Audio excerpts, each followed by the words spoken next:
afternoon.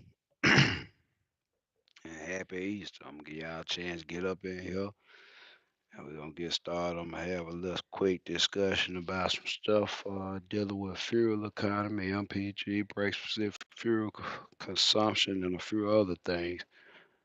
Uh, Clarify some stuff and help you guys be a little bit more efficient. So I'm gonna let you guys come up in here, take a moment.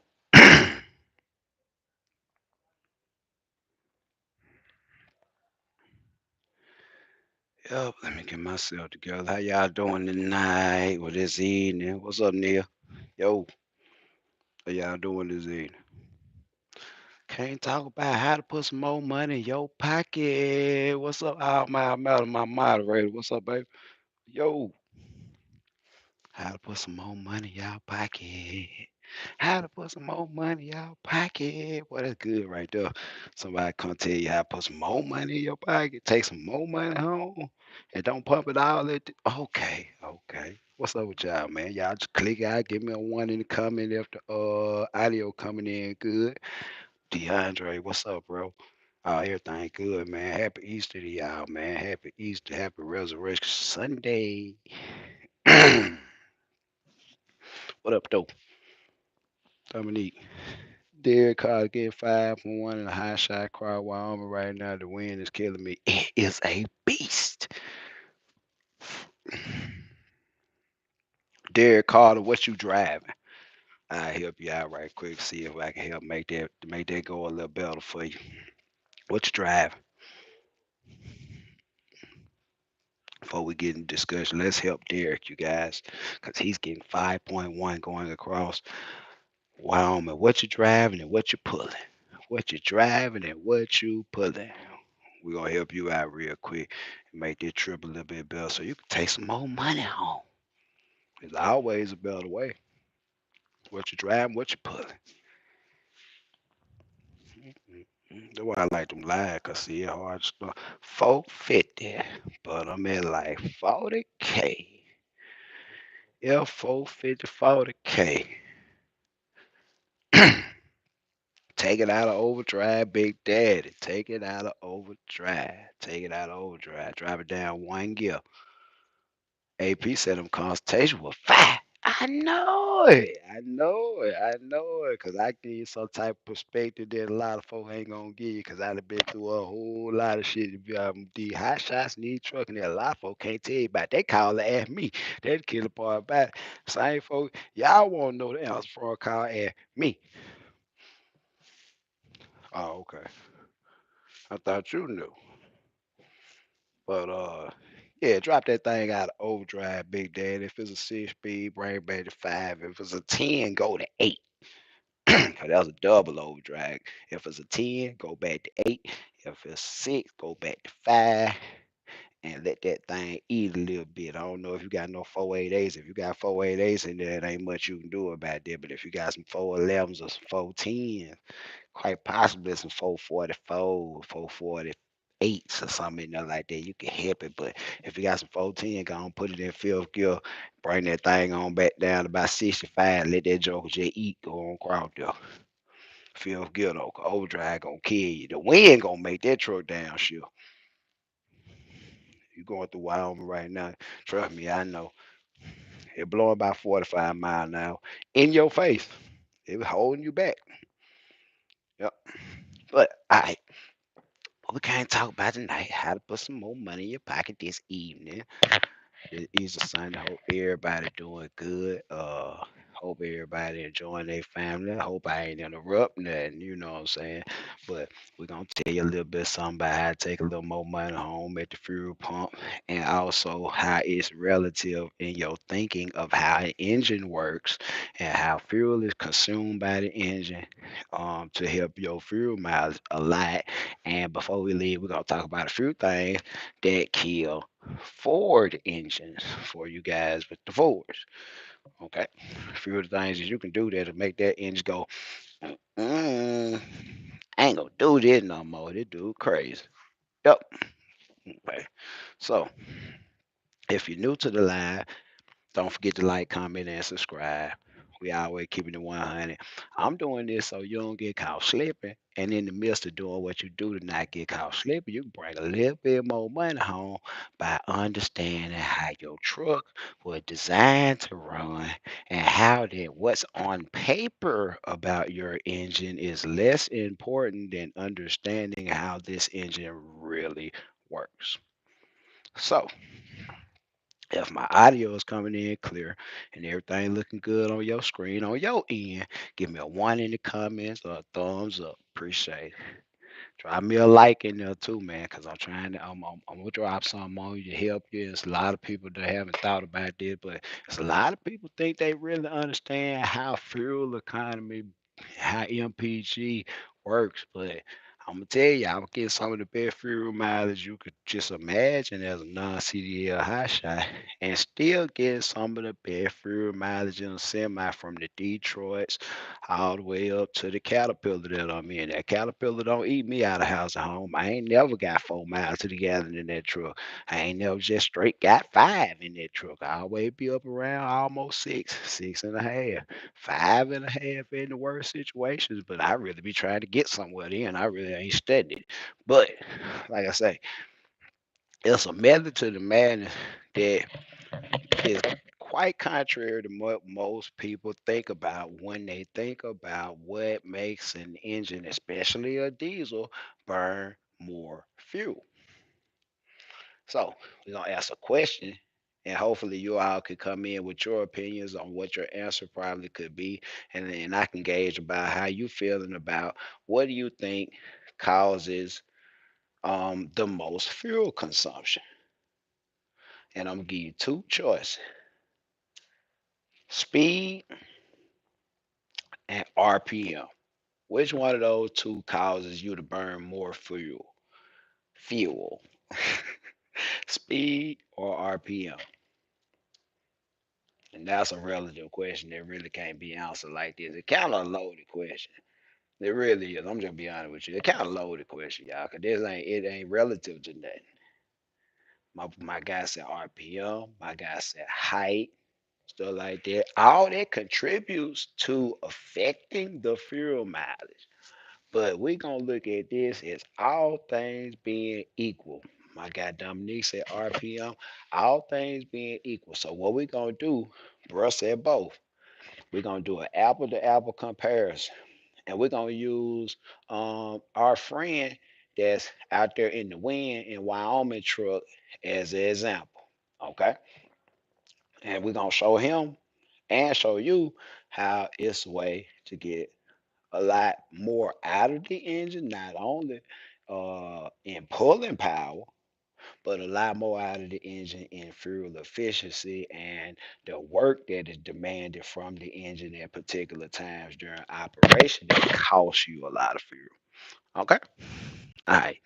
So our friend on here, Derek Carter, has a F450. We're going to just say that it's a 2016 F450. And bro said he's like 40K. So he has load on there. So we're going to standardize this load. We're going to say he is 40K with a container on his back that has something in it. But total, he's 40K and the container is tall. Okay, it's over the top of the truck. It's tall. If you ever seen a container on a high shot, it's tall. And we're gonna say there's another truck exactly like his truck and trailer side by side, F450 2016, that's also pulling a container and is 40,000 pound gross.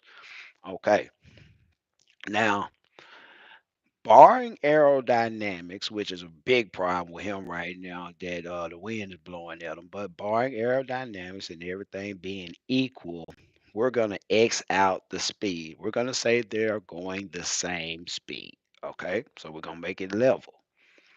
Okay, so both of those guys are going 65 miles an hour. They both have an F450. They both have a 410 rear end, and they both pushing the same headwind. They are convoying to wherever they going. They right behind each other. So same everything, right? Okay. And being that these are Ford engines, we're gonna have to treat them a little bit different than a Dodge engine because a Ford engine is meant to RPM, a little bit higher than the average diesel engine because it's in a V figure configuration and it's meant to run RPMs. It has to actually spend more RPMs to create the torque number that everybody advertises. I get 1,000 this and I do 1,000 that and 1,000 this. That torque is made at an RPM that is low. It's low enough to pull whatever it needs to, and it revs. That motor revs kind of high and delivers the horsepower kind of high in the RPM. So first of all, first thing you got to know about your engine is what it's designed to do.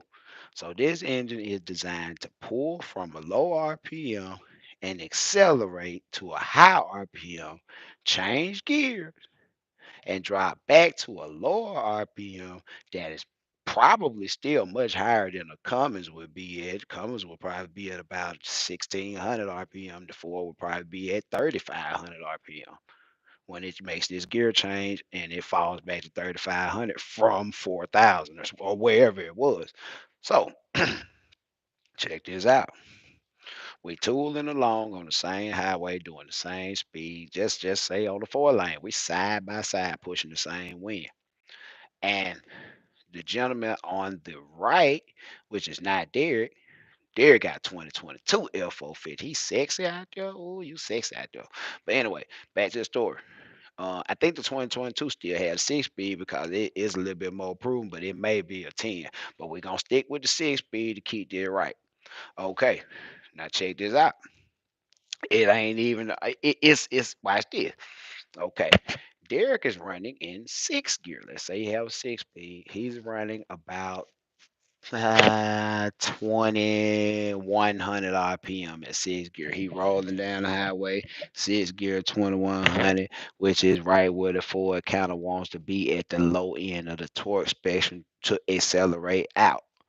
But it's not really the most efficient place to be. But on paper, it says, okay, this thing makes the most amount of torque right here. So in your mind, you're like, this is where the engine runs the best. And that's one big misconceptions about engines. And I'm gonna show you why. Okay. Now, Derek is running 6 gear, 2,100 RPM. A gentleman beside him is running in 5th gear. In 5th gear, he's running about 25, 2,600 RPM. He's above peak torque, and he's right in this sort of juice of the horsepower curve where it starts to pick up and take off, and that truck actually becomes a little bit hot. I'm talking it run a little bit when the boost come on. It runs some. I like that for it. Now, as a result, there's going to be a difference in RPM and there's a difference in something else that's going on while they're both running the same road. Now, can anybody tell me that if Derek's running 2,100 RPM facing the same headwind, 65 miles an hour, and this other guy's running 2,500 RPM facing the same headwind, facing the same way, doing 65 miles an hour, who is burning the most fuel? And if you could tell me who was burning the most fuel, tell me why.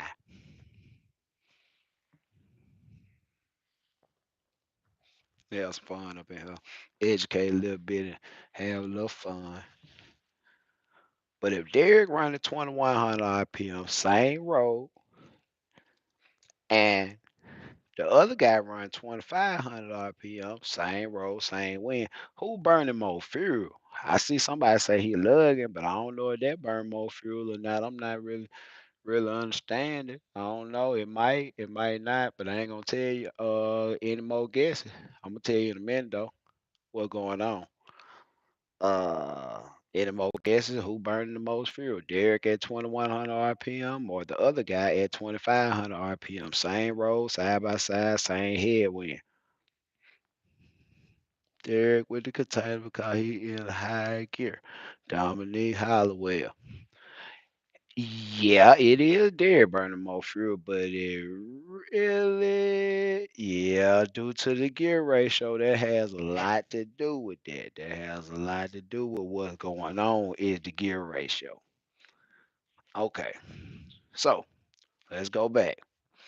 Derek run L450, got 410 gears. He running six gear down the highway.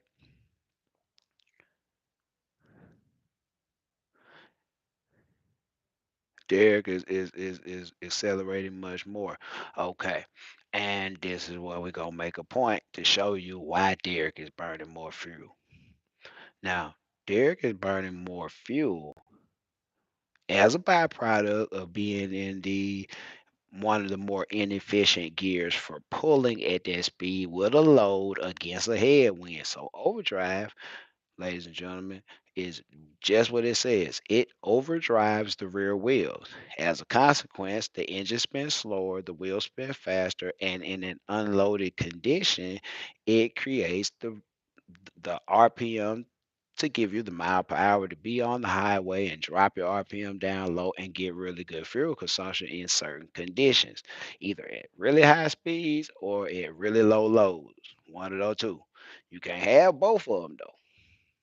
You can't put a load on it and go really high speeds and think that's still gonna work unless you're trying to hurt somebody.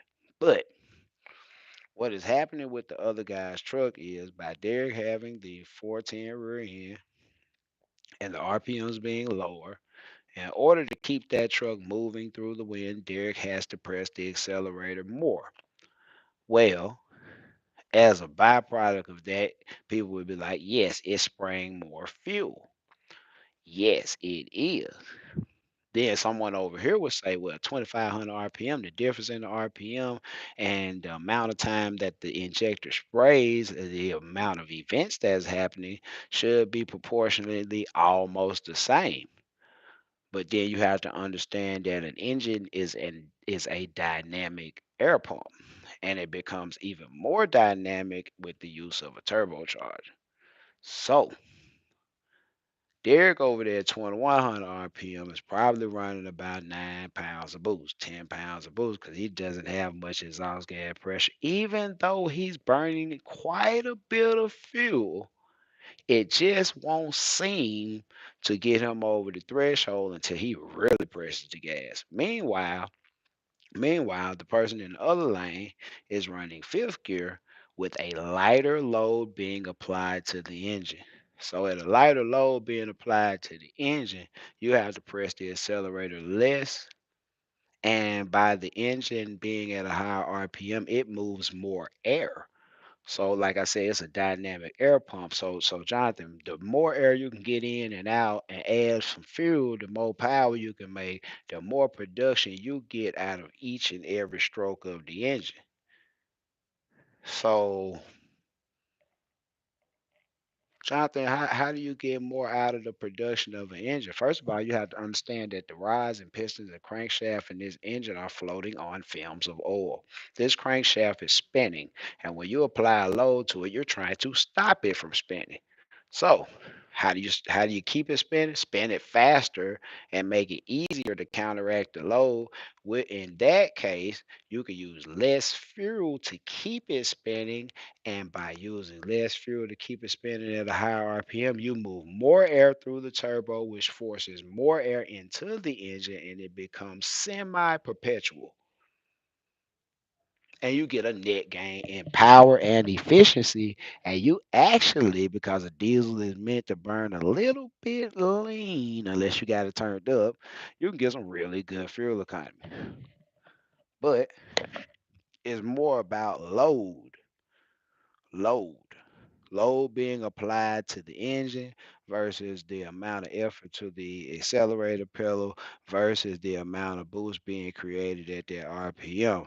So, what you would normally want to do to be in the most efficient spot in the engine's operating range is to look at the paperwork on the engine and disregard that it says it makes peak torque at 2,100 RPM and that it makes peak horsepower at 4,500 RPM and select you a RPM right in between those numbers because that's where the engine is actually moving with less load.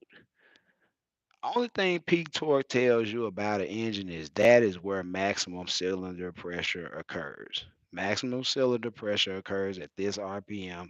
It pushes the piston down the hardest at this RPM. But At that RPM, it works the engine a lot harder. It uses a lot more fuel, and that place in the RPM may not be in the specific range of efficiency for your turbochargers. Hence, why they use variable geometry turbos to actually hit that area of the RPM range with more boost earlier on, so they can say we got 1,000 foot-pounds of torque.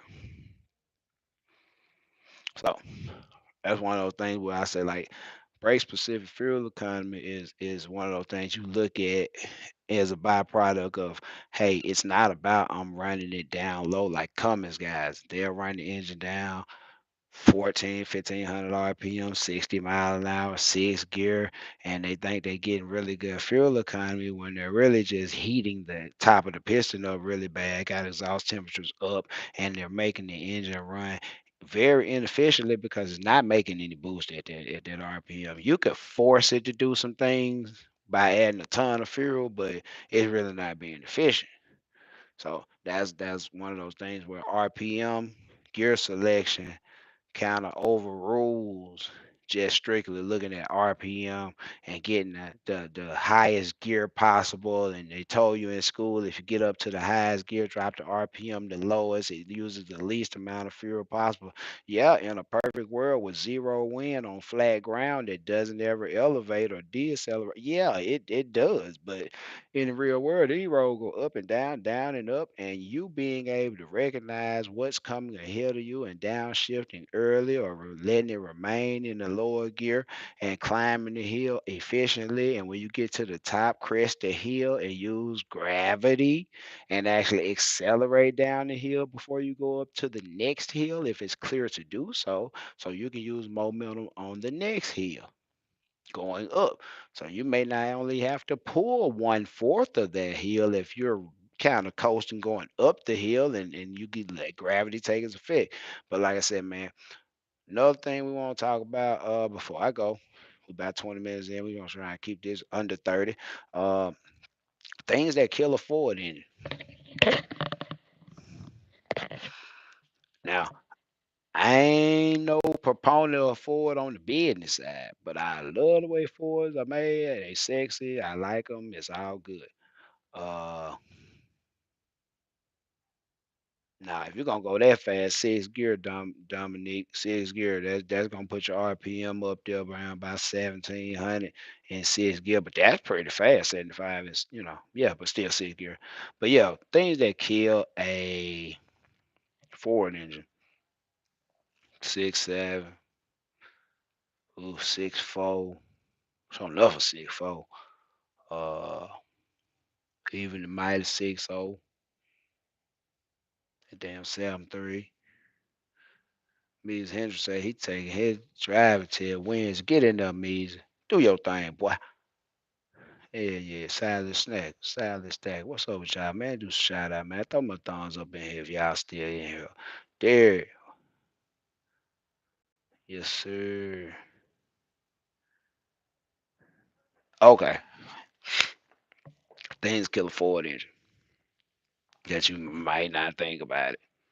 But it's things that mm,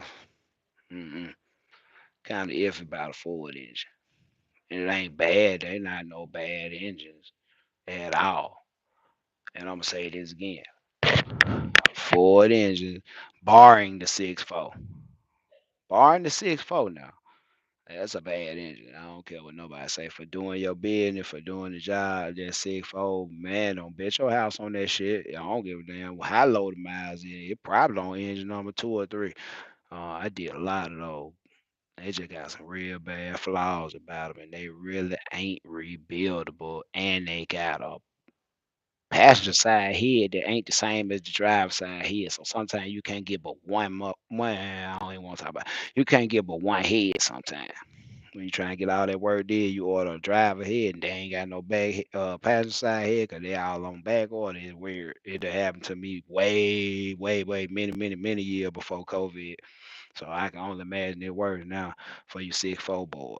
But yeah, some things you can do to kill that engine. Um, I'm gonna say something that's gonna controvert, It might be a little controversial with what people think and what people have been doing. But this kind of more Ford specific with the Huey injectors, the hydraulic electric unit injectors that's used in those engines.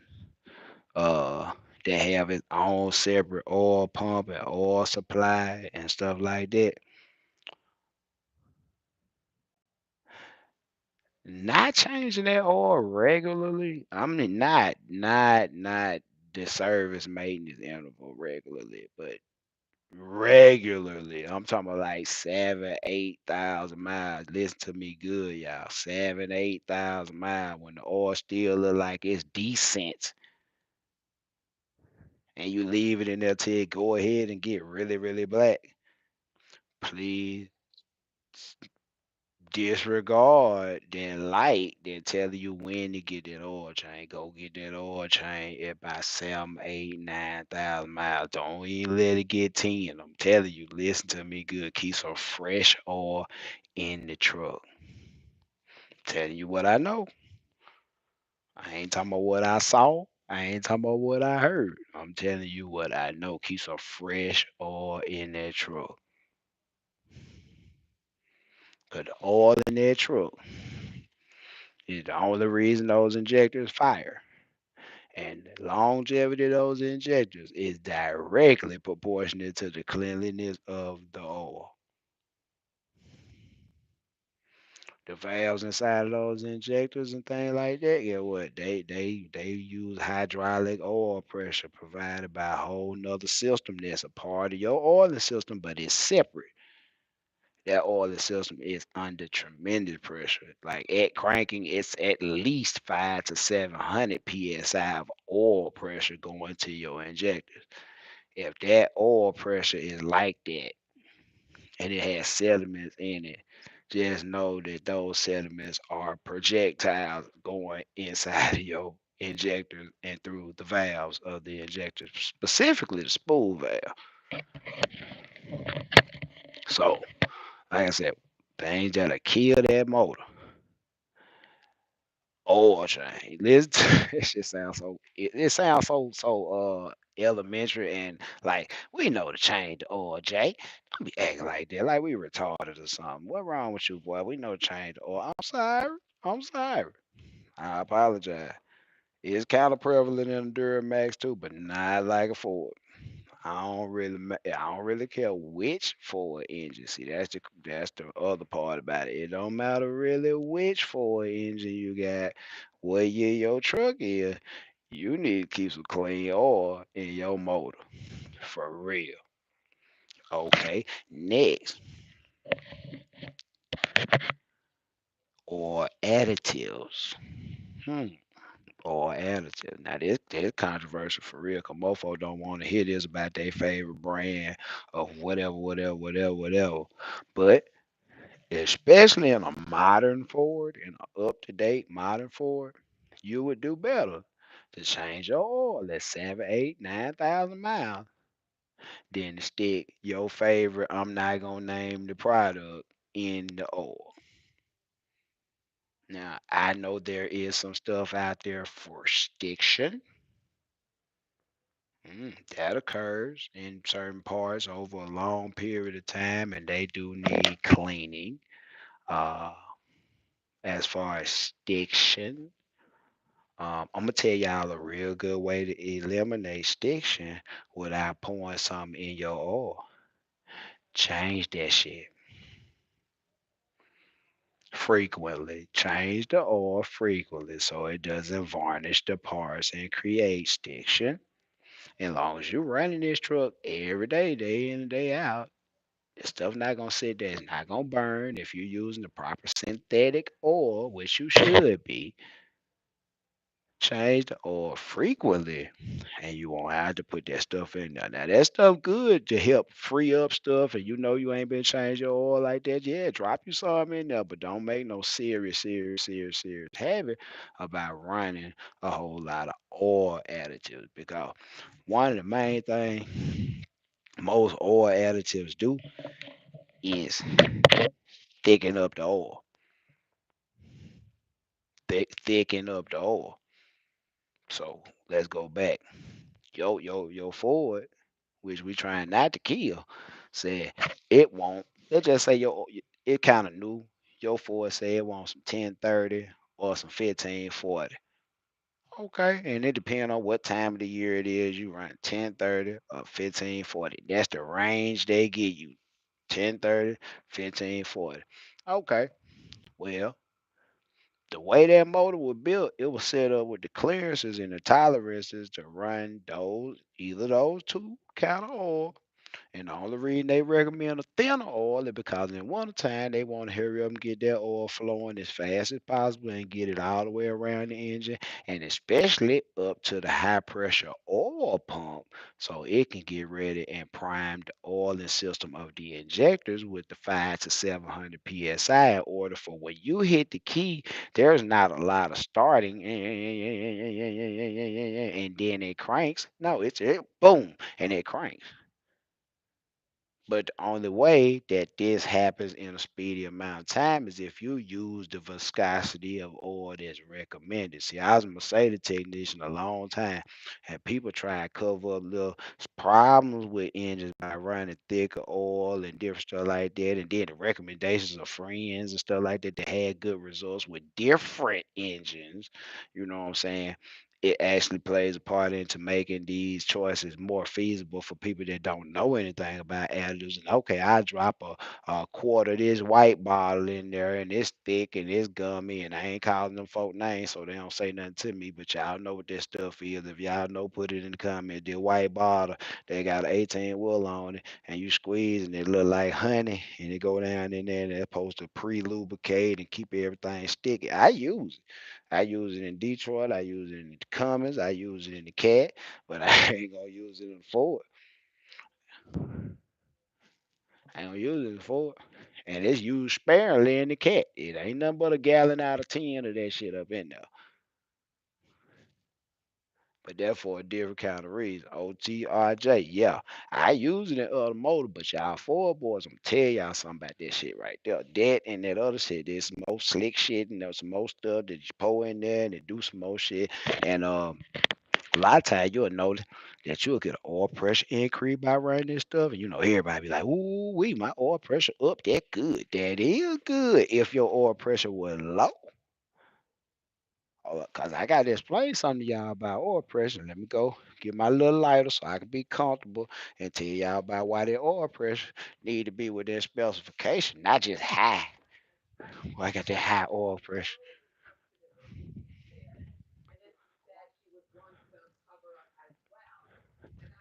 I got that high oil pressure. Boy, that truck run 50 pounds, 60 pounds, 70 pounds, whatever, how many pounds it run all day down the road. I got that fire oil pressure. I put that Lucas in there, got me 10 more pounds of oil pressure. Y'all made me say the E4 name. Now I'm explaining to y'all, excuse me, why sometimes, especially no engine, having a lot of oil pressure can be good. A lot of oil pressure can be bad. It depends on how you get to having a lot of oil pressure. Now, let me explain what oil pressure consists of. Ask y'all a question. How is oil pressure produced in the engine?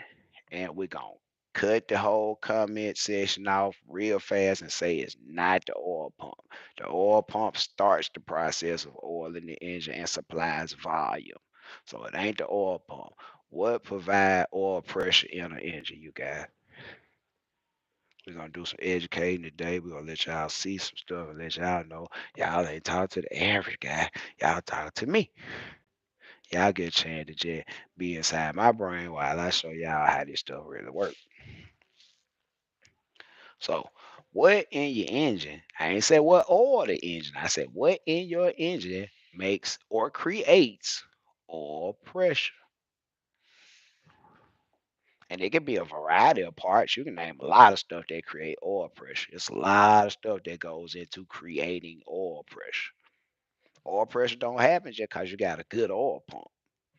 good oil pump start the process. You put a high volume oil pump in certain parts, not be like they supposed to be in the engine. It don't matter how much oil you pump through that motor, you still probably have 10, 15 pounds of oil pressure because of some things that I'm asking about now. So we're gonna go ahead and ask one more time before we go and give y'all the answer. But what in the engine, what inside of the engine, what parts or group of parts or any part in the engine that you can name that actually creates oil pressure? Silently stacking, clearance. Clearance create oil pressure. How tight the clearance is to how much you trying to shove the oil through this tight spot and it oozes out the side. The looser the clearance, the bigger the gap, the easier the oil pumps out the side. Okay. The tighter the gap, the less oil can ooze out the side, so more pressure remains inside of the oil galleys and inside of the engine oil circuit as a whole because there's not a lot of leakage. These gaps are small, so when they get bigger, you get a lot of leakage. Oil pressure drops as the engine starts to wear out and clearances start to grow. You'll notice that your cam bearings, they'll go out of spec. Your crank bearings, your rod bearings will wear in and they will have bigger gaps. And over time, you'll notice that your oil pressure drop. So a lot of people at that point in time drop that L word up in there and they notice a significant or even a minor increase in oil pressure. Well, Jonathan, how does this occur? Well, the viscosity of the oil coming out of this gap right here is coming out the side. But if you put thicker oil in this gap, it makes it harder to push through the gap and come out the side. Hence, more oil pressure.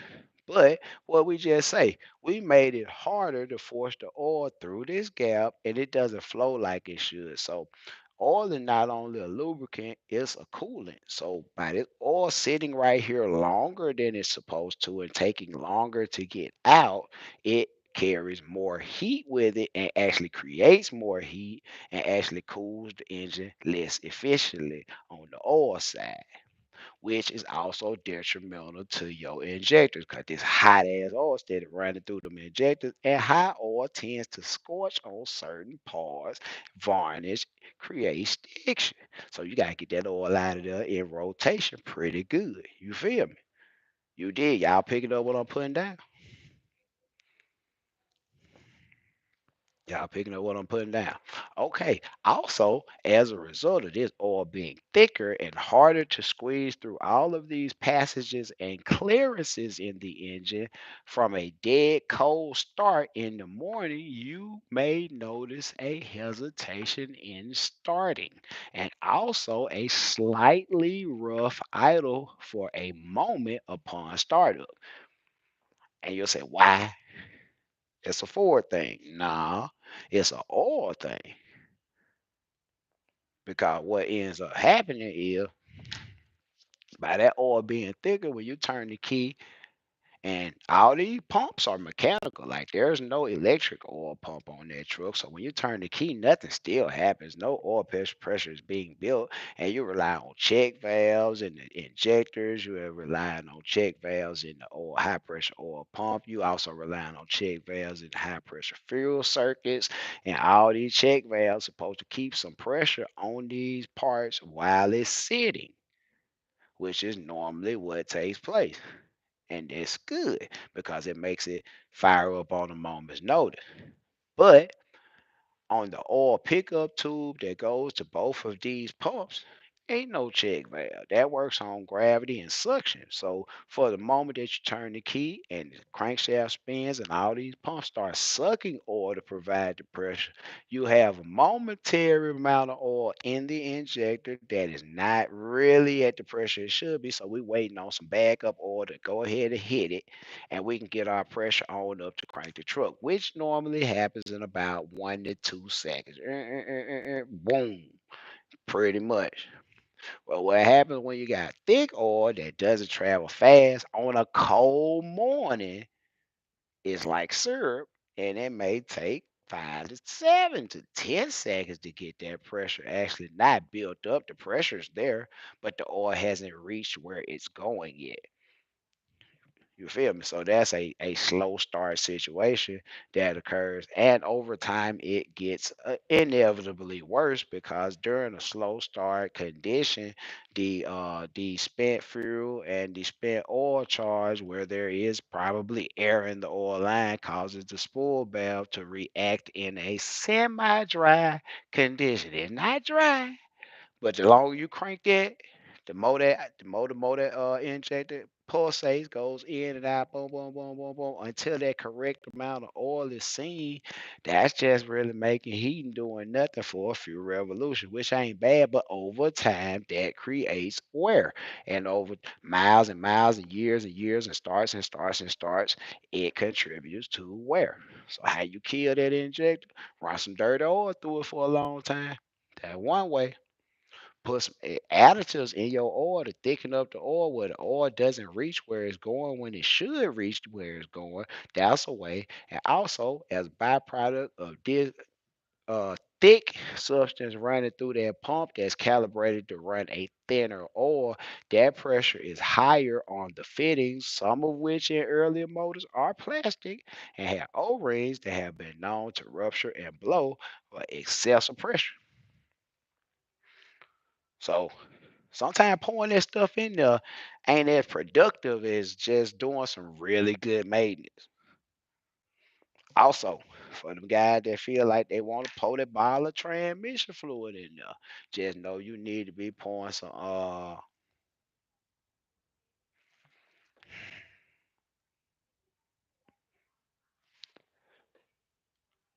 straight synthetic in there. Synthetic. Not straight mineral base. You need to be pouring some fully synthetic transmission fluid in there. You need to be doing that a little bit sparingly because, like, to be honest with you, I ain't just digging that because, like, depending on what transmission fluid is, it got different detergents in it. It lubes stuff. It burns different. If it's really fully synthetic or they lying to you, it's gonna leave deposits. All I can say is change your fuel filters and your water separator real, real, real often. Like at the same time as the oil, 7, 8,000 miles, and you can catch a lot of stuff and get it out of the system and all that stuff before it becomes a problem. Because a Ford injector is sensitive. I've seen people accidentally pump DEF in the fuel tank and it destroys everything. It's terrible. But like I say, that's one way to really kill a Ford engine is dealing with the oiling system of that engine. Dealing with that oiling system. And the last thing I'm talking about before I get out of here on how to kill a Ford engine.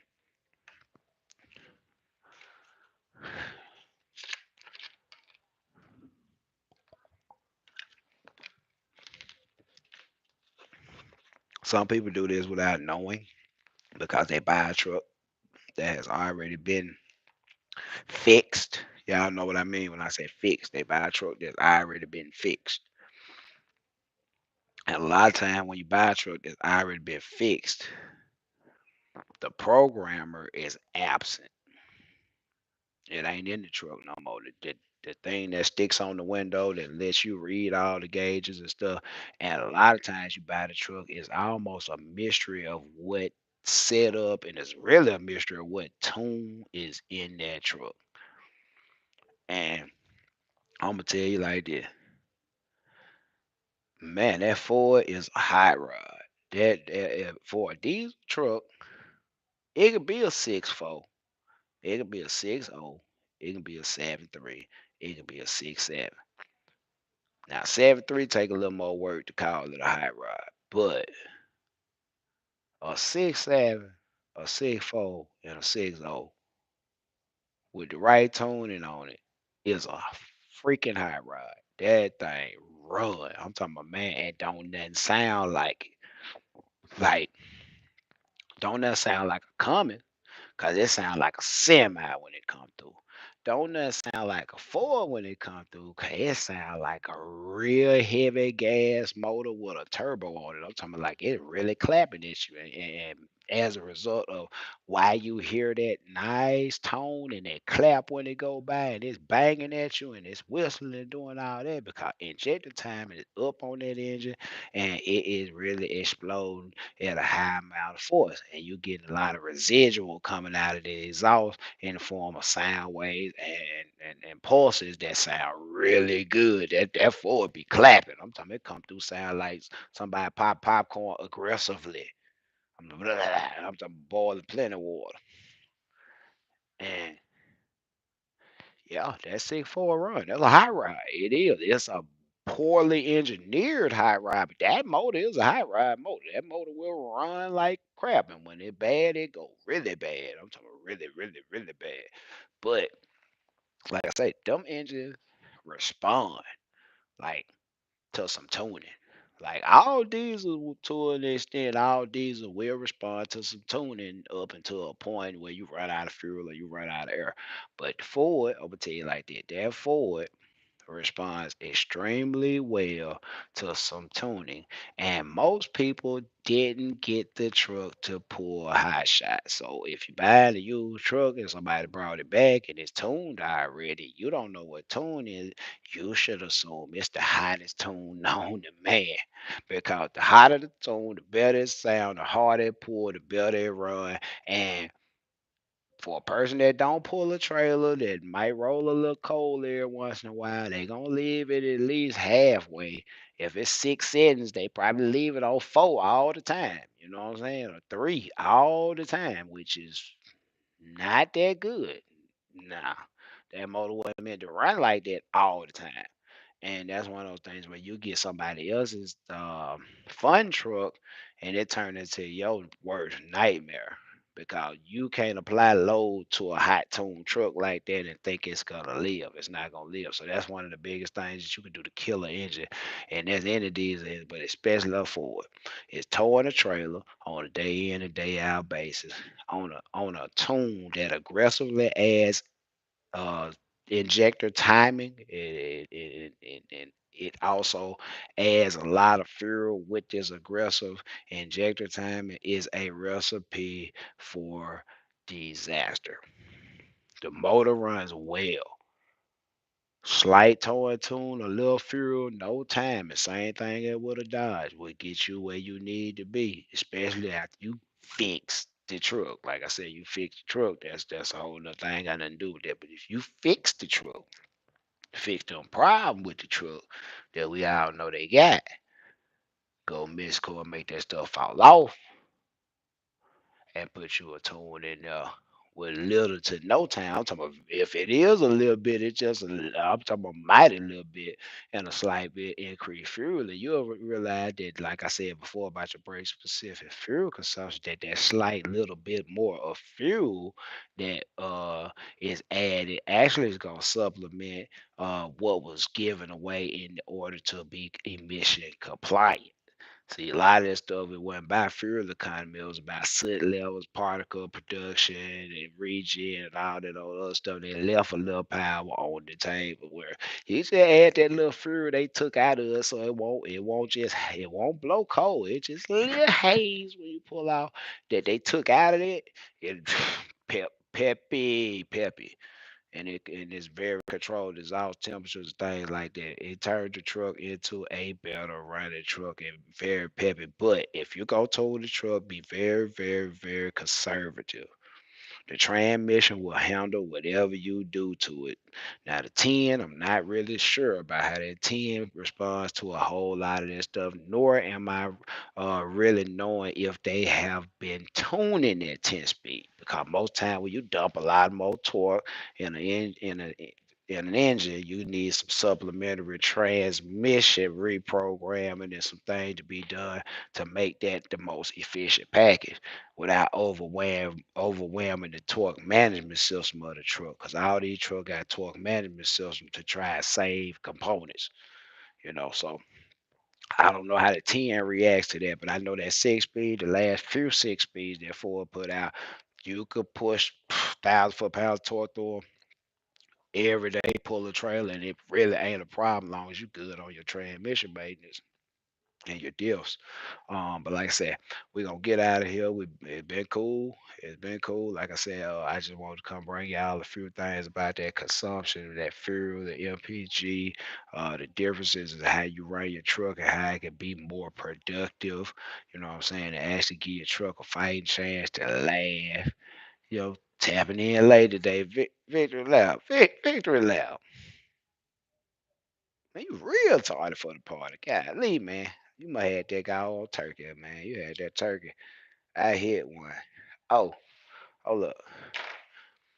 Hey, y'all want to learn how to I think I'm gonna show y'all how to do it. I'm learning how to do it. Y'all can learn with me, but y'all want to learn how to polish and cut buff and do all that old crazy stuff. I invested a couple dollars in some equipment and some stuff and some stuff to do some stuff.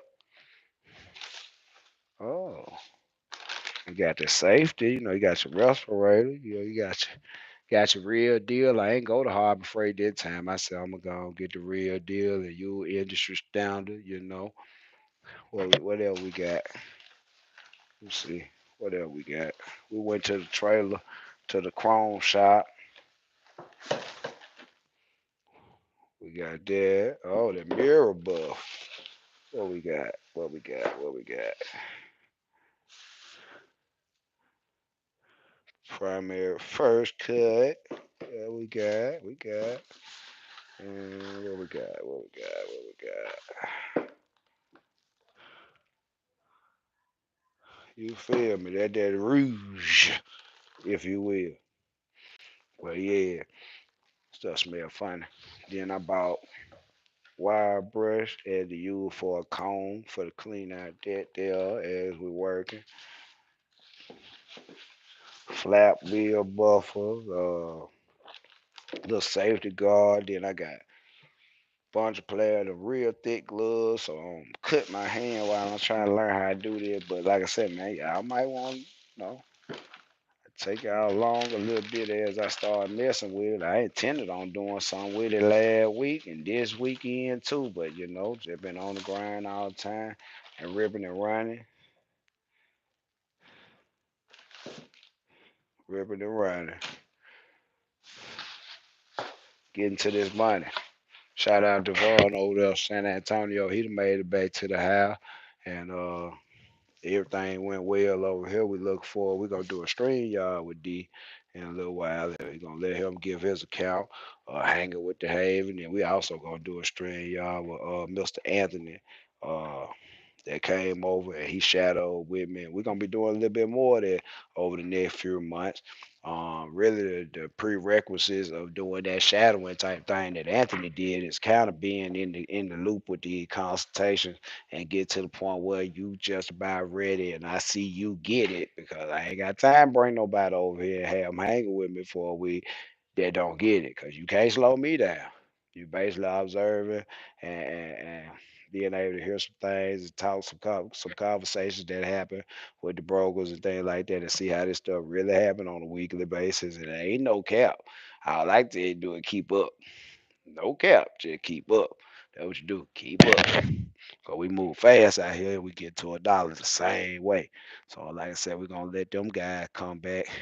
We do a stream, y'all let them take account of their experience over here in the good old state of Mississippi, hang with the high shot haven and what they may have gotten out of that experience, besides some good money. That deep but hard. He came over here and did his thing. 51 years old, kept up with a player like a champ. I couldn't believe it. I ain't gonna lie, I ain't doubt him, but I ain't gonna lie. It's a pace we run over here that ain't just that normal. It ain't. That why chick ain't just that normal. A lot of folk can't keep up with their pay. It just is what it is. It ain't play for you. But at the same time, it's a way to do anything. Like I said, there's a bunch of ways to do stuff. But we run a pace that a lot of folk can't match. So shout out to D. Like I said, 51 years old, came over here and rolled like a boss. And then I put him on. We put him. Wait, we ran what they call that convoy over there to Georgia and come on about it there and bounced around a little bit. I came back to Mississippi, went back to Alabama, back to Tennessee, back to Mississippi. It bounced around a little bit, and that album back been good and nice. But at the same time, like I say, we're gonna give him a chance to talk about that in the future. And I appreciate y'all hanging with me for a little while on Easter. Man, happy Easter, everybody. Hope everybody family doing good. I think we're gonna get back out next week. Might yeah. Probably next weekend and do some more sandwiches for the less fortunate. I appreciate everybody that participate with that super chats and consultations. If you need a consultation, $ JBUTLER 357. I also like to say how much I appreciate any and everybody that gave a donation to the Hollins family in their time of need. Um, yep, I appreciate that. But like I said, man, y'all keep that thing between the mayonnaise and mustard. Y'all already know what I said.